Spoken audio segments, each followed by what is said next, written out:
একদিন বিশ্বনবী বললেন, বান্দার কোনো হক আল্লাহ কোনোদিন ছেড়ে দেয় না। আল্লাহর হক আল্লাহ মাফ করে, বান্দার হকের মাফ নাই। যদিও আমি নবী, আমার উপর যদি কোনো হক থাকে বলো, আমি দিয়ে দেব। কোন সাহাবী দাঁড়ায় না। এক সাহাবী দাঁড়িয়ে বলল, নবী, যুদ্ধের ময়দানে চাবুক চালানোর সময়, লাঠি চালানোর সময় এক কাফেরকে মারতে যে আপনার লাঠির বাড়ি আমার পিঠের মধ্যে পড়েছে। আপনি যেহেতু এই কিসাসটা আদায় করতে চান, আপনার পিঠে আমি লাঠির বাড়ি মেরে এটারে শোধবোধ করে দিতে চাই। তোরে শোধবোধ করাই।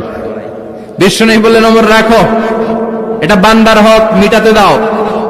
বিশ্বনবী বললেন, আসো, তুমি এসে আমার পিঠে লাঠি দিয়ে চাবুক দিয়ে বাড়ি মারো।